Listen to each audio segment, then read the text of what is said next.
I think of Roblox games that are absolutely legendary and iconic to the Roblox platform, one of them probably would be Swordfight on the Heights. If you're an older Roblox player, you absolutely will recognize this game. But if you're fairly new to Roblox, you might not have heard this game at all before. And to be honest, I'm not blaming you at all for that one. Considering how far downhill the game has truly gone over the years, it's not surprising that most Roblox players have forgotten about this game, and it is simply a shell of its former self. But I'd like to take the time today to help players understand as to why this game was so important. To put it simple for the start of this video, Swordfight on the Heights was the jailbreak of old Roblox. This is the rise and fall of one of the most legendary Roblox games of all time, Swordfight on the Heights.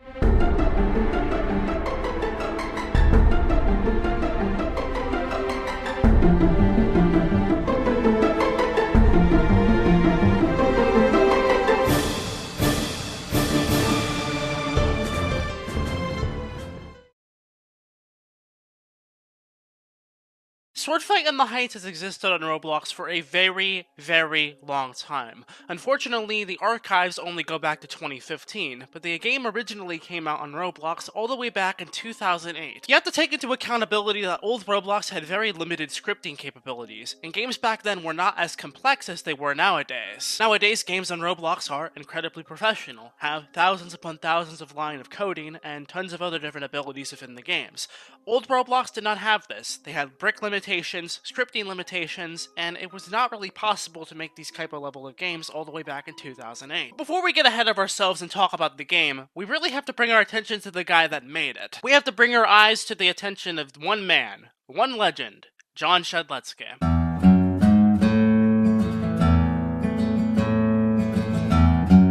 John is possibly one of the most interesting Roblox staff members to ever be on Roblox at all. He was one of the first people to even be hired at Roblox, so he's pretty significant to the company's growth as a whole. It's really difficult for Roblox players to agree on a lot of things, but a lot of them will put that bias aside in terms of John Shedletsky. It's really difficult to hate this guy. All around a very funny, interesting, and charismatic character to the Roblox Corporation. Roblox hired him in 2006 as the creative director, and he made a very cute blog post back on July 16, 2006, talking about Roblox and how he became a professional game developer. He quit Roblox a few years ago to pursue entrepreneurship endeavors, but is still fairly active on Roblox to this day. John was the person that was in charge of the very first Roblox trailer to even be published to YouTube on November 9th, 2006, and Roblox was very heavily focused around brick battling in the very early days of the website. So John decided to take this to another level and take the brick battling fad that was on Roblox and evolve it into a way that would change Roblox history forever. And that was the start of Swordfight on the Heights.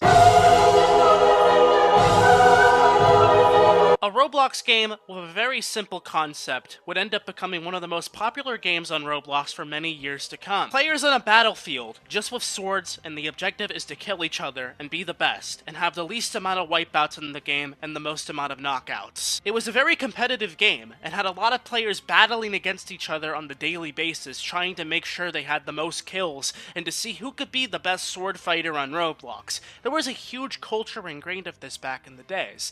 Now, there's not many YouTube videos of very early footage of Swordfight on the Heights on YouTube, but very fortunately there is some that still exist. The unregistered hypercam, the random Roblox players just walking around aimlessly on the base plate. It's such a magnificent video that really captures and emulates the time period that Roblox was in. Just one game alone, by complete sheer luck, John had just made an accidental masterpiece on Roblox. However, on the original Swordfight in the Heights, the game suffered its biggest flaw with repetitiveness, and not a lot of battle combinations at all. You see, the only weapon available on the original Swordfight in the Heights is just the linked sword, as well as some armor you could pick up around the map, but there really was only one weapon. So John decided to try to expand on this game with Swordfight on the Heights too. Not as popular, but it did add some new items to the game. The Firebrand, which was a very long sword, and the Ice Dagger, which would insta-freeze people and kill them. The idea was that the Firebrand was supposed to be the counter to the Ice Dagger, because the Ice Dagger would not melt you if you were holding the Firebrand. Swordfight in the Heights 2 would remain fairly popular on Roblox, but then he would end up updating the game a month later. Shedletsky would then introduce Swordfight in the Heights 3 a month later, which was a very significant update to the game. This version of Swordfight in the Heights would be very important, because it would introduce 3 new swords, and 2 of them would be some of the most popular and well-known ones in this game: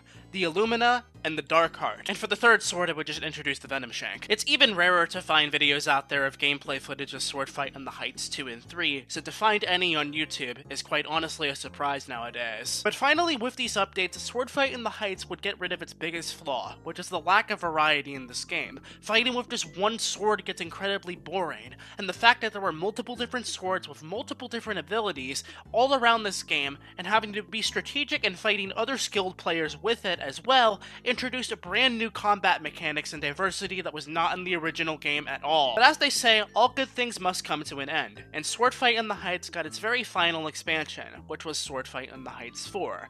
This game is usually what most people will recognize it for. The 4th version of the game would introduce only a couple of new swords, and that would be it. The game would undergo no other further development, and there has never been another update to the game ever since. The game would get the occasional update, not with content, but with bug fixes, and to reassure that the game would at least still be playable, which isn't really viable anymore because it's been 3 years since the last Sword Fight in the Heights update, and it doesn't seem like there's going to be one anytime soon. Naturally, with this happening on Roblox and the game not being up to date at all, there's people that just constantly went into the game and exploited it, thus ruining the fun for players, deleting the entire map at times, and rendering the game pretty much useless to play, as it was being overrun by exploiters and having the game ruined 24/7. And playing this game in modern day Roblox is not really that viable anymore, considering the fact that, as you can see, just from this gameplay footage alone, a lot of the map has already started to break down because of the scripting bugs. The game would break constantly and have very little updates, and the amount of exploiters coming into the game and ruining the fun pretty much alienated the player base, and made people not want to play the game that much anymore. And when I say this game was exploited constantly, I mean constantly. If you tried to play this game at all from around the 2013 to 2015 era, it was literally impossible. Every server you would go to would have some kid with B-tools just deleting the entire map. Imagine playing Jailbreak or Arsenal or something, and then some person is just constantly deleting the map or making everything pretty much unplayable. That's how it was like playing Sword Fight in the Heights back then. But even with that being said, with all of the exploiting going on, with the amount of game-breaking bugs happening, there was still a dedicated player base of people that would constantly play this game on a daily basis. They had grown up with this game, and had seen it evolved on Roblox, and weren't that quick to let it go. But eventually, they had to let it go, because it was pretty much just rendered unplayable. A lot of people probably think in this video that I'm just nostalgia-gasming over a game and that I need to simply get over it. But Sword Fight in the Heights was more than a game. It really was, man. If you were there during those time periods, and you're in the audience, you're watching this video, you will know exactly what I'm feeling. It was a community.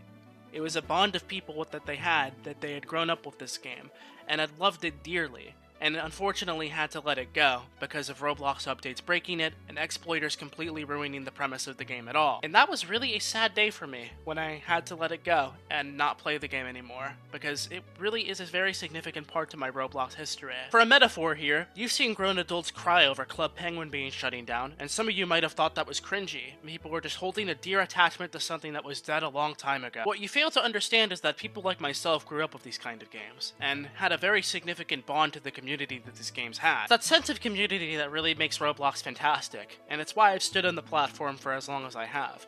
No other game has been able to encapsulate that sense of community just like Roblox has, and I probably will be here for as long as the platform is around. There will never be a game on Roblox ever again like Sword Fight in the Heights. That time period of Roblox is long gone, and it's something that I've accepted for a while. The brick battle scene in Roblox, at least of sword fighting, is pretty dead. It has been for years. There's still an active community for it, but it's not thriving, and it's not growing that much. But believe me, I do heavily respect the veteran players in the sword fighting community, and within the brick battle community in general, for keeping this thing afloat. So if you came into this video and not understanding as to why a couple of Legos swinging swords at each other on a brick map was important at all, I hope this video gave you some perspective from an old player that was there to understand the importance of this Roblox game. Sword Fight in the Heights was more than just a game. It was a community and a bond of people. I am very certain you can relate to that one, of being in a community on Roblox. Just make sure that you enjoy it while it's still around, because one day you'll be like me in this video, looking back on it and wishing that it was still around. But that is the rise and fall of Sword Fight in the Heights, folks. I hope you enjoyed this video, and certainly, if you did, make sure to slap a like on this one, and consider subscribing if you're new for daily Roblox content. But until next time, folks, I am Kaneko Kitten, and I'll hopefully see you guys, girls, or whatever, in my next Roblox video tomorrow. Thank you so much for checking this one out. Definitely was a nostalgic trip for me. Sorry for going off on some tangents in some parts, but it definitely got to me. This video was a little emotional. Most importantly, thank you, John, specifically, for making a very significant part of my childhood. It will always stick around for me, so I really appreciate that. That's all. Thanks for watching. See you all tomorrow. Peace.